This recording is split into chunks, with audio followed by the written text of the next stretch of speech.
and no one heard them as they went about with muffled tread, the rather, forasmuch as to entertain any suspicion that they were awake was to be atheistical and traitorous. In England there was scarcely an amount of order and protection to justify much national boasting. Daring burglaries by armed men and highway robberies took place in the capital itself every night. Families were publicly cautioned not to go out of town without removing their furniture to upholsterers' warehouses for security. The highwayman in the dark was a city tradesman in the light, and being recognized and challenged by his fellow tradesmen, whom he stopped in his character of the captain, gallantly shot him through the head and rode away. The mail was waylaid by 7 robbers, and the guard shot 3 dead, and then got shot dead himself by the other 4 in consequence of the failure of his ammunition, after which the mail was robbed in peace.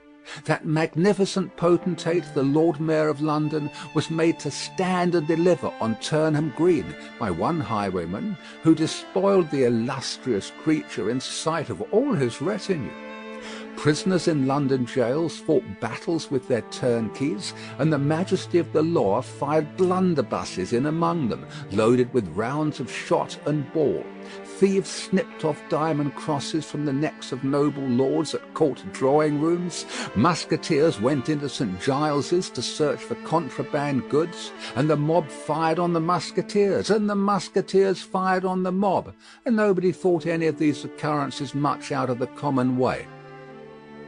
In the midst of them, the hangman, ever busy and ever worse than useless, was in constant requisition, now stringing up long rows of miscellaneous criminals, now hanging a housebreaker on Saturday who had been taken on Tuesday, now burning people in the hand at Newgate by the dozen, and now burning pamphlets at the door of Westminster Hall. Today taking the life of an atrocious murderer, and tomorrow of a wretched pilferer who had robbed a farmer's boy of 6pence. All these things, and 1,000 like them, came to pass in and close upon the dear old year 1775.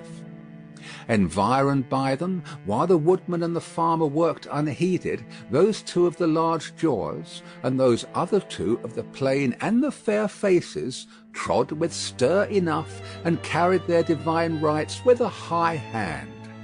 Thus did the year 1775 conduct their greatnesses and myriads of small creatures, the creatures of this chronicle among the rest, along the roads that lay before them. End of Book 1, Chapter 1. Recording by Paul Adams, www.yawnguy.com.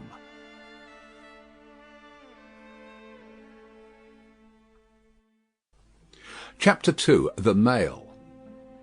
It was the Dover Road that lay, on a Friday night late in November, before the first of the persons with whom this history has business. The Dover Road lay, as to him, beyond the Dover Mail, as it lumbered up Shooter's Hill.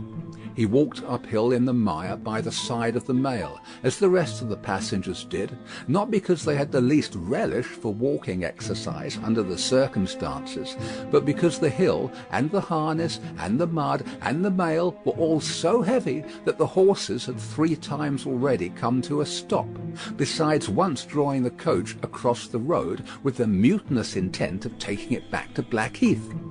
Reins and whip and coachman and guard, however, in combination, had read that article of war which forbade a purpose otherwise strongly in favour of the argument that some brute animals are endued with reason, and the team had capitulated and returned to their duty. With drooping heads and tremulous tails, they mashed their way through the thick mud, floundering and stumbling between whiles as if they were falling to pieces at the larger joints. As often as the driver rested them and brought them to a stand, with a wary "Wo-ho, so-ho, then!"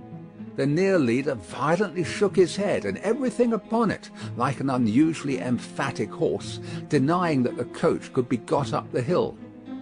Whenever the leader made this rattle, the passenger started, as a nervous passenger might, and was disturbed in mind.